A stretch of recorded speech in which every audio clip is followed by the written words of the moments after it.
Hello and welcome to the Gooner Talk. Back again with you guys for another episode of the Arsenal News Show. Joining you every morning at 8 a.m. UK time. Hope you're doing good. Hope you're doing well after what was a brilliant weekend of football. Can't complain too much about that at all. Can't complain at all. It could have been. Man City could have been rightfully dropping points as they deserved to after winning a very innocuous penalty towards the end of the game. That might have just put the cherry on the cake, if you will. But I'm not going to complain after winning against Chelsea, after seeing other rivals. I say rivals. Are they even in the same bracket as Arsenal anymore? That's the question we've got to answer ourselves. But for me, it's just Man City that I'm really looking at the moment. But just for the sake of it being a little bit more amusing this morning, we are going to look and talk about those other results as well. We've got plenty of other Arsenal news to discuss beyond just yesterday's game too. And of course, more reaction and fallout from what Mikel Arteta was saying as well. So looking forward, hopefully, to seeing plenty of your comments, your thoughts, your theories and queries in the chat box as well. Let's say good morning to people. Matt G, good morning to you, to Black Shine. Good morning to Martin and Olu and Rich, Kanu and Marcus. Good morning to Vivian. Good morning to Paul, Kabir, Manoush and Dave. Have a fantastic day and a fantastic week, everybody else as well. Without further ado, do drop a like on the video, just subscribe if you're new, and do get involved with the latest football prize. You can win a signed Gabriel Martinelli shirt. 161 tickets have been sold. There are 38 tickets left of the 199 that are available. Link in the description. The competition runs out on Thursday. So do get involved. And I also received a tweet. I think I've lost a notification by now because it would have been a long while ago. But I was frantically scrolling down my Twitter feed to see if I can find it. But one of our listeners won the Ødegaard and Smith Rowe signed shirt, which is amazing. It's always great when people tweet me saying that they won the competition. So congratulations to who that was. I'm not going to be able to find it in the short space of time that I've got here. I should have done it beforehand. That's on me. But a massive congratulations to you. And I hope you enjoy it because it's a fantastic prize to win. Maybe one of you could win this one. That'd be great. Let's see if we can make it back-to-back weeks where one of our listeners wins one of these prizes. Yesterday, I did my reaction to Arsenal's win over Chelsea. If you want to get kind of my raw reactionary thoughts after the game, you can go and watch that. It's the last live upload on the channel. Should stress that because YouTube decided to want to screw creators that create live content and remove it from the upload section. So if you go to the live section of YouTube, it will show up with that content for you. Certainly worth doing. I talk a lot about the game, my thoughts and feelings about it, the fact that we're top of the league. I also did a show with Lee Judges and Dan Potts and Albert and Dan Bailey last night as well over on LJTV. So you can go and check out that one as well. Plenty of chat around Chelsea and January transfers as well. Now, Arsenal's under-18s drew as Nwaneri scored an absolute screamer against Man Utd. They drew 3-3.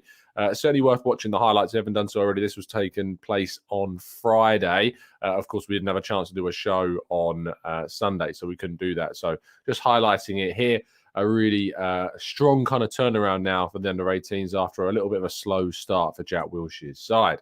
Arsenal's under-21s also won again, 3-1 winners against Everton as they maintained their top spot in the PL2. Shows you just how good both Arsenal and their youth sides are doing at the moment, both top of the table. Antonio Conte was carded yet again in a Spurs loss. I saw a statistic yesterday that apparently he's received more cards than his entire outfield team combined. I can't see how that's true. Can anyone verify this information? That's ridiculous if that is the case. How can the manager having more cards than his entire team? Hilarious, as obviously Liverpool beat Spurs 2-1 in a game that probably revived Mohamed Salah. We were the team that are being a little bit of a rehab, what's it called? A defibrillator. I used it as a bit of an example. We've been a bit of a defibrillator for teams of late in recent years. Crazy scenes now with Spurs being decided to revive the hope of other teams this season. There is kind of part of me that's a little bit not happy they went through in the Champions League, but I don't really want them muddying the Europa League at all. I'd rather they just got knocked out in the round of 16. But yeah, you're saying it's not true, that stat. I saw someone tweet it. It might have been tongue-in-cheek, but that would be Can you imagine? That would be hilarious if he actually had more cards than his outfield players. It's just a stat I saw on Twitter. It might be absolutely untrue. Unai Emery's debut for Aston Villa as manager or head coach after returning for a second time in the Premier League after, of course, leaving Arsenal and joining Villarreal doing there, has now got back-to-back wins against Manchester United after, of course, he won against Man United in the Europa League final with Villarreal a couple of years ago. And he made a great start to his time at Villa with a 3-1 victory over Erik ten Hag and his United team. Great finishes from Ramsey and Leon Bailey in that win. And Unai Emery is already seemingly having an impact. Now, it's worth saying that after Steven Gerrard left, Villa did go and I think beat, was it Wolves 4-0 in one of their games? It was a bit of a reaction. So they're still certainly reacting to the loss of Gerrard in a very positive way. But Emery's only going to improve that. And it'll be intriguing how Villa get on the rest of the season. But Man United are just a comedy club at this point. And it's rather amusing to watch them fall and falter and diminish. Just after I think it was Adam McCullough said that Martinez is the best centre-back in the Premier League. Oh, you just need to watch Saliba's performance yesterday to understand what the true answer to that question really is. Well, unfortunately, Gabriel, despite scoring yesterday and putting out a brilliant tweet that if you haven't seen, it's at the bottom of your screen. If you haven't seen it and you're listening on audio platforms, just go over to Gabriel's Twitter. It's brilliant. Nothing personal. London is red. But unfortunately, he is facing a bit of a blow regarding the national side.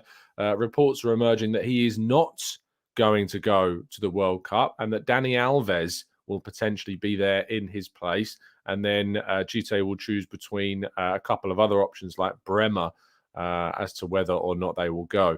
It's worth mentioning that Brazil have a number of obviously quite high-profile centre-backs, Thiago Silva, Marquinhos, and the Real Madrid centre-half, Eder Militao, of course, is also expected to go. So he was always going to be, it was going to be a challenge for him to make the squad, but people thought he might make it as the fourth choice. But it seems as though the numbers in the squad mean that actually Dani Alves is going to be chosen over Gabriel. So that's a blow. I say it's a blow because I actually want him to go and I want Martinelli to go. And I know that might seem mad to certain people and they're like, why would you want the players to go? It's more of a risk than getting injured.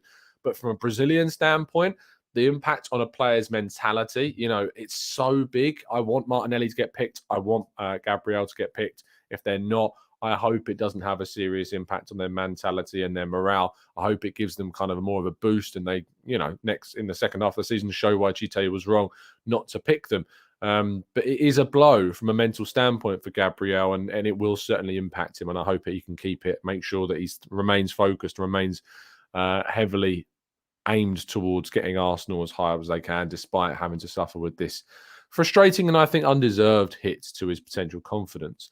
Now, Mikel Arteta spoke after the game and talked a little bit about Bukayo Saka and the treatment that he gets. He was asked the question on the Bukayo Saka hits that he took today, and he came out with a very good response of, you saw me on the touchline. I was really calm and happy with the decisions, which, of course, he wasn't. If you did see Arteta on the touchlines, he was going absolutely mad at some of the decisions that were being made, clearly didn't agree with them. And it's actually probably one of those perfect political answers to get his point across. Because if anyone did see him on the touchline, he was not happy at all. He was also asked about the potential of whether or not we're title challengers. He said, do something for me. Just look at the 6 years what Man City has done with the best manager in the world, with the best team in the world. They have shown it consistently in every single competition, and we have to be very, very respectful of that. We are getting much better as a team, but we are competing much better. We are getting really good results right now, but this is a long, long journey. I like the fact he's talking about it as a long, long journey. It gives us more kind of security around his future and what he believes this club's future is. He wants to establish Arsenal at the top table, and Arsenal right now are playing as a side that are at the top table, beating Liverpool, beating Spurs, beating Chelsea, winning against sides that they lost to last season like Brentford and Crystal Palace, and turning things around. I was looking at the table on the Lee Judges show last night and actually got a little bit confused towards the end because I was looking at last season's table. But the reason why I was looking at last season's table is because Man City dropped points in 9 games last season across the whole campaign. I think it was 6 draws and 3 losses. Arsenal have dropped points in 2 games, just over a third of the way through the Premier League season. So at the moment, Arsenal are on course, if they are to continue in this vein, to beat that record of dropped points in matches. I don't expect us to match this record in the next 3. I would be very surprised because we have to play, of course, at Anfield. We have to play Man City twice. It's going to be very, very difficult. We have to go to places like Newcastle. We still got to play Newcastle, So I think we are going to drop points again. It's just about how we can manage that. Can we keep on picking up wins? Can we keep avoiding defeats and draws as much as possible? But we are putting ourselves back to the top table, and that's absolutely huge for us. On the gap between Arsenal and Chelsea in the table, which is 13 points, he said, yeah, that's very unusual and we need to make the most out of it. We had a really good start, obviously. We are still very early in the season and we have to maintain that. That's going to be a long, long marathon. And then lastly, he talked about Ben White and he said, really happy with him. I think he's playing in different positions and he's accommodated himself in a great way to the fullback position. His understanding with the players around him is top and I really like him. He always wants to be there. He trains every single day. He plays under any circumstance. I love the boy. And whether or not he'll be in the England squad, he says, that isn't for me to decide. He does. If he does, rather, I will be so happy for him because he deserves it. I mean, Gareth Southgate, if you're not putting Ben White in your England team, I don't know what to say to you, mate. I really don't. Pablo Mari, positive news about him, was in attendance for the game at Monza. Again, really positive to see, obviously, after the horrific incidents that he was involved in. I really hope that he recovers quickly. He said that he would be in the game on Monday, but obviously that was a little bit of a, not tongue-in-cheek comment, but more of an ambitious statement. But they managed, Monza, to get a 2-0 win over Verona, over a 10-man Verona, which actually pushes them up to 15th in the table, which is good for Arsenal. It's got a significant gap between them and Cremonese in 18th. They now have a 7-point gap to the relegation zone, which is very good indeed, because, of course, if Monza manage to avoid relegation, it means that Arsenal will have money paid to them for the obligatory purchase of Pablo Mari at the end of the season. Following Balogun scored again for Reims as they beat Nantes in Liga. And again, another red card in a game with Reims. I mean, I'm really surprised now that this isn't being picked up on more. There's been a red card, in nearly all of their games to either themselves or the opposition. Very strange indeed. But Nantes were this time with a team that got the red card. Very strange. But Balogun scoring once again in Liga to really establish himself as one of the top strikers in that league. And our final story of the day, Arsenal are reportedly close to securing a deal for Danilo. This report comes from Bola and Bola VIP, who have suggested that Arsenal are close because Palmeiras are suggested to be and have already approved a replacement for the Brazilian midfielder. If this is indeed true, it's really big and important and positive news for Arsenal, who would be bringing in a player that they feel can be a competitor to potentially Thomas Partey and give Arsenal significant depth in the middle. People in the chat box asking how reliable Bola VIP are. I don't know is the honest answer. If it was a Bola in Portugal, I wouldn't be leaning too heavily on it. I believe this is more of a Brazilian outlet, so we have to take it with a pinch of salt. So certainly worth bearing that in mind. I haven't, as I say, heard anything on this one. Being close, we'll have to wait and see if indeed it is. But it's a report that has come out yesterday, so I didn't want to ignore it, unlike some others that I tend to ignore depending on where they come from. But seeing as I don't know too much, I don't want to discredit it immediately. But Arsenal was said to be close, according to this outlet, so we'll have to wait and see if that indeed turns out to be true in just over a month's time, just under 2 months' time, in fact, till the January window opens. Okay, let's move to part 2 and your questions right after this.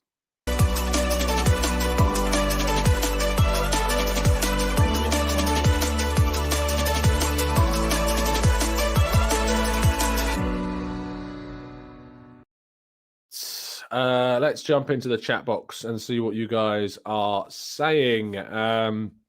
Olu says, hey, Tom, 15 million plus Lokonga on loan for Tielemans. My choice, or 20 million for Danilo? It's a good question. I think it's more about what you value more as a necessity. Do you value more a competitive cover? And when I say competitive, I don't mean at the same level, because it's going to be very difficult to find someone at the same level as Partey. Someone who can come in and give you a lot more than, say, Lokonga and El Neni? Or do you value more someone who can come and give competition to Granit Xhaka? What for you would be your priority? Because for me, I think I would prefer Arsenal to have someone that when Partey isn't there, that can add as much as he can as possible. So I would lean towards Danilo. But Tielemans still would be an excellent move for Arsenal to do in the January window. His form is picking up. He's improving again for Leicester. I think he knows that the January window is coming around. He wants to earn that move as soon as possible. Arsenal remain interested. I reported through my own exclusive information that Edu was always prepared to wait until the summer to sign Tielemans on a free. Arsenal have been very calm about the Tielemans situation throughout that saga, are not willing to overpay for a player that they know is going to be free in the summer. But they're also looking at potentially other targets they feel might be better suited. I think they also wanted to see how Tielemans would react in this final year of his contract. So lots can still happen. Lots can still change. We'll have to wait and see. Roko says, hi, Tom, can you start over? I just got in the stream. No, firstly. And secondly, the show is at the same time every day. Like, it's not like I give you it's not like I'm making you preempt when I'm dropping these shows, guys. Come on, it's 8 a.m. UK time every day. Make sure you set your alarms. Jump in every day, every morning, 8 a.m. George says, Tom, would you trade Arteta for any other current managers? I mean, in reality, would Pep Guardiola or Jurgen Klopp be doing a better job than Mikel Arteta is right now? Who knows? I mean, Guardiola, of course, currently doesn't sit top of the Premier League. So in this current moment, Arteta finds himself and his team at the top of the hardest league in the world. So why would you swap? Why would you swap at this stage? I think that is ultimately very much the difference. Nova says, can you please stop trying to come across as professional and just talk like a normal Arsenal fan? I'm so sorry that the way I talk is not the way that you prefer. I can't help the way I talk. I can't help that this is my job either. But no, I'm not going to change how I talk or how I do these shows. It's proven very popular with people. So, I mean, if you want to go to anywhere else, but you feel like it's more fan-like, you can do that. I feel like I literally started yesterday's show by singing. I mean, find me another professional that does that. Feel free. Hilarious. Julian says, Tom, thoughts on Vieira? I know he may still have just been adjusting, but £35 million, I would have expected more of an impact. Are you slightly concerned? I'm not concerned yet, no, because I think that you've already highlighted my argument. I think that at the moment he is still very much adjusting, adapting, and we're still waiting, of course, for him to move into a comfortable period of his time at Arsenal. So, no, I'm not worried yet. I think you'd have to get to kind of where we are with Lokonga to have more genuine worries. I'm still quite defensive of Lokonga still, because I still think that he's not been given enough opportunities yet. I think that's also fair of Vieira, but £34 million is a lot of money, and so hopefully we see some more opportunities afforded to Vieira. Vieira in the future. Manush says, Tom's got haters now. It means we've made it, guys. We've made it. Jason says, do you think Arsenal dodged a bullet not appointing Antonio Conte? Maybe you could ask Dan Potts that question. I was with Danny Potts last night, which of course he's loving at the moment the fact that Granit Xhaka is doing great. But yeah, I think that when it comes to what's it called, Conte, he knows how to play one way, and that doesn't suit how Arsenal play. It would have been a real square peg in a round hole with Conte and Arsenal. So there you go. Nova says, no problem with your accent or how you talk. It's the way you try to make your points come across. I don't know what that means. Anyway, it's done very well for me, I suppose. So I don't know why I should change it. Clinton says, do you think the Brazil selection of Dani Alves or over Gabriel would be because of experience, given they have Thiago, Marquinhos and Neymar? If it is because of experience, I don't really get it because, as you say, they've got some really good options in the chat box. Some really, really good options in the chat box. So in the chat box, what am I talking about? See, professional. They've got some really good options in the group. And when you think about Gabriel and what he's brought, and he's already playing at a really good level. He's already played at the elite level in Liga and in the Premier League for a number of years now. It makes so much more sense to take someone like him who can give you more options. He's left-footed. I think that goes for him as well. It's a shame that he might not end up going to the World Cup.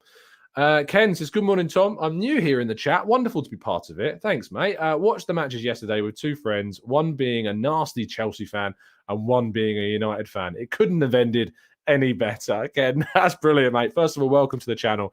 I'm glad that you're enjoying it so much. And yeah, I to be honest, enjoy watching football sometimes with other fans. The only time I ever refuse to do it is if we play against Spurs. I won't sit there and watch it with any Spurs fans. I just can't do that to myself. It's ridiculous. Carl says, Tom, is financial fair play going to be an issue in January? Remember some reports, that we would be in trouble. There was that report, I think it was from the Times, that suggested Arsenal were on a list of a number of clubs. I understood. We did a financial show with Mike. It's still available on the channel if you want to go and find it. But Mike kind of ran the numbers, and he really seemed to believe that it wasn't a problem, that it wasn't going to be an issue. And that actually financially we were looking quite good, especially if we got back into the Champions League. We are going to need to sell some players for better money. It's just the way that we're going to have to work. It's the way that we're going to have to improve. And so, yeah, we need to make sure that we do that. Let's go to I love that comment. Deep 11 Nova woke up and chose violence this morning. DS Reviews says, is there a plan for Balogun to integrate into the main squad, maybe as a left winger, providing competition to Martinelli and Smith Rowe to shift as a left 8 after Xhaka? Smith Rowe's position hasn't really been solidified yet, has it? And I think the left 8, left wing, left playmaker role that he's been occupying at different times doesn't seem to be that well established yet. I think that with a player like Balogun, he is very much a striker who kind of drifts slightly to the left-hand side, hence why we think he can play in that role.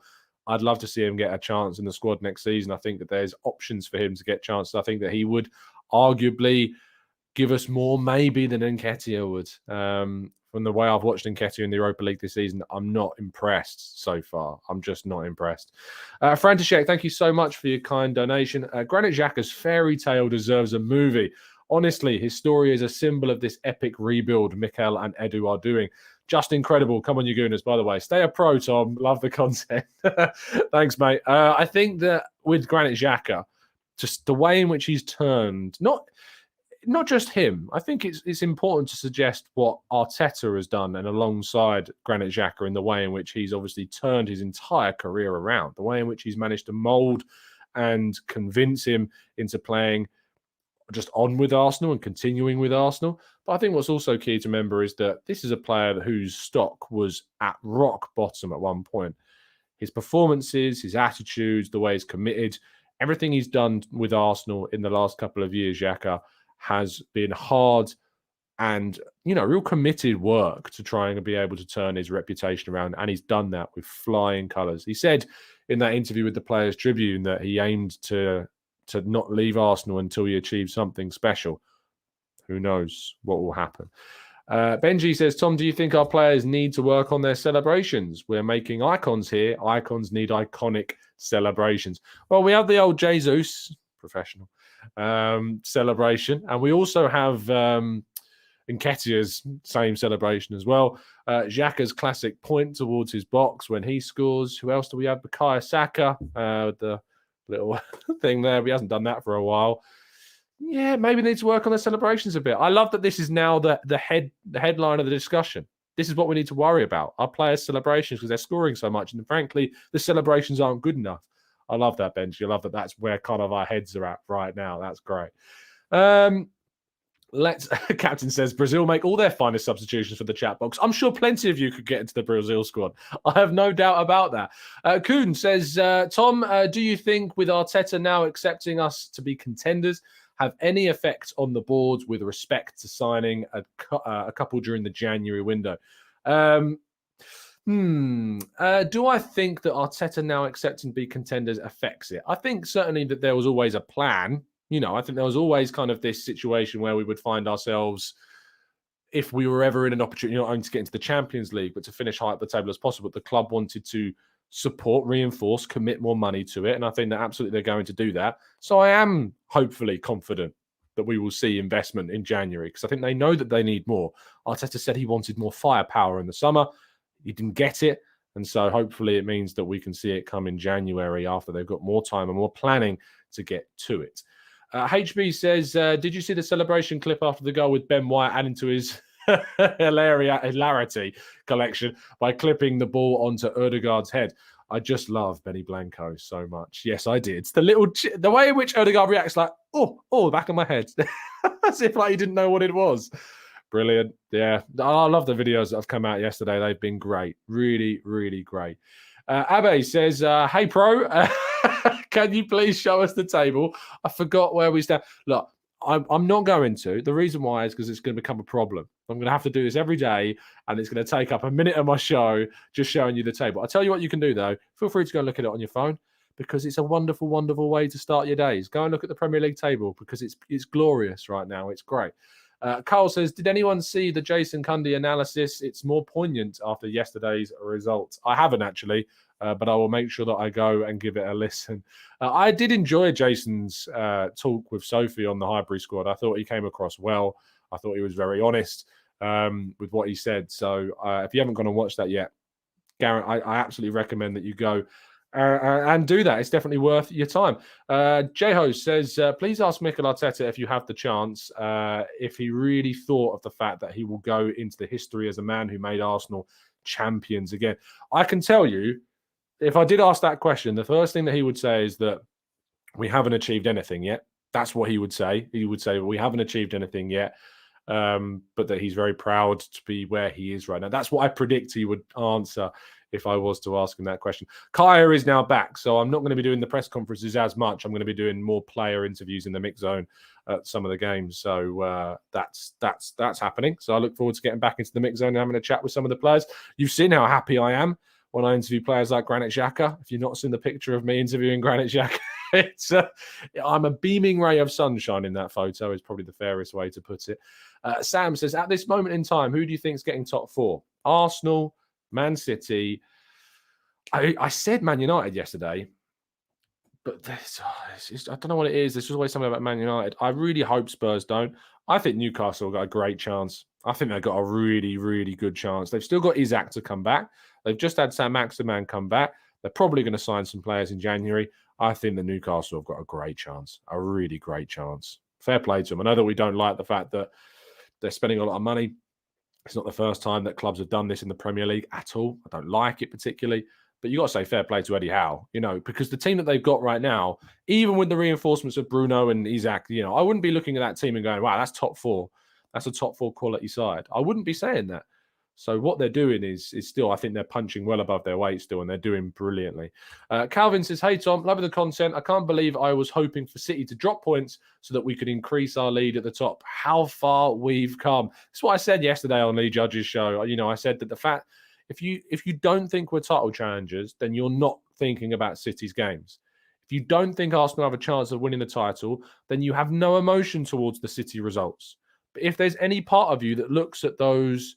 any part of you that looks at that City result and goes, oh, I'm a little bit gutted, then you think that we're in a title challenge. It's as simple as that. If you really look to that and you have any emotion towards that result, then somewhere inside you think Arsenal have a chance. And I think that's great. 3 Pointer says, Tom, did you see the challenge on Leon Bailey by Alessandro? It was outrageous. He wasn't given a red, let alone a yellow, even after VAR checked it. Yes, it was very similar to the Lyanco one on Jesus with the backward punching.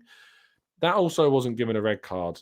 I thought it was bad. I saw Leon Bailey's tweet. I thought it was fair afterwards. He gets punched in the ribs twice.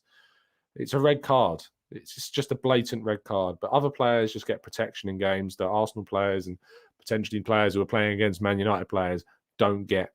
It's as simple as that. And it's a real shame that that's the case. So over 1,000 of you watching. Thank you so much to everybody that is tuning into this morning's show. Do drop a like on the video if you haven't done so already. Subscribe to the channel as well. Rahul says, Arsenal are the only team to score in every match played in the Premier League. Isn't it insane, Tom? I mean, at the moment, our goal record is on for something like a Premier League title side. That's where we are right now, ultimately. Our goal record, we've got how many in the league at the moment? 31. We're a third of the way through the season. We're on for a 90-plus potential goals scored, which is what you need to do if you want to be Premier League winners.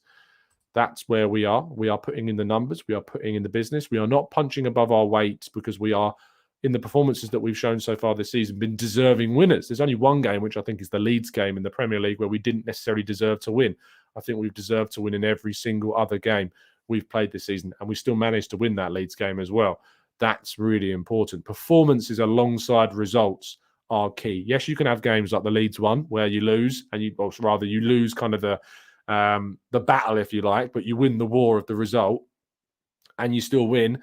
But if they are peppering your season, that's not particularly going to be helpful. But if you're able to have those games in isolation, still win them, and of course play brilliantly across most of the other games, if not all of them, then you're in a great position, a really great position.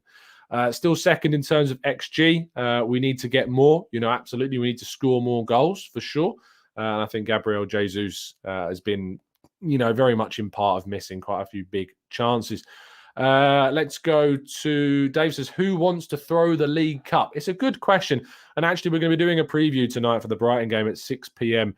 UK time. So members in our Discord server, I've already sent a message out in that Discord server this morning for those who'd like to come on to today's preview. If you're not in our Discord server, then join up as a member. That's how you get into it. But we'll be discussing a little bit about kind of the feeling around the League Cup, how we should approach the League Cup, and whether or not people want to throw the League Cup.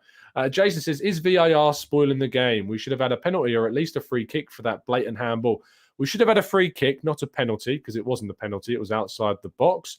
But what I would say is that VAR is not, in my view, ruining the game. It's the people running VAR that I think ruin the game. People are updating me to say, check David Ornstein's Monday update. I will do that. Let's just have a quick look, see if there's any big news regarding Arsenal. So a quick check. Arsenal v Milan. Yes, Arsenal are set to announce a World Cup friendly dates and squads to be involved. Arsenal won at Chelsea to end the weekend top of the Premier League. Let's have a quick look down the table. They intend to travel to Dubai in December. Yeah, we knew that, for a warm weather camp during which exhibition matches are likely to be staged with Lyon. We have mentioned that as well on the channel. And AC Milan. We mentioned that on the channel. It is expected the round robin format will also feature Liverpool, but the English teams are not expected to meet one another. Arsenal are due to fly home on December 14th and may stage a third game at the Emirates. Yes, we talked about that on the channel, that we might actually hold a game at the Emirates against a potential, I'm going to guess, potentially Real Madrid on the 17th of December. Let's wait and see if it is them. I'd be surprised if it was Barcelona because, of course, we might get them in the Europa League.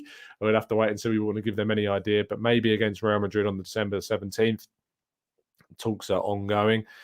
And potentially that then means that we'll have a game only a few days after that in the Carabao Cup, because apparently the Carabao Cup, if we are to beat Brighton on Wednesday, the fourth round will take place before Christmas, rather crazily.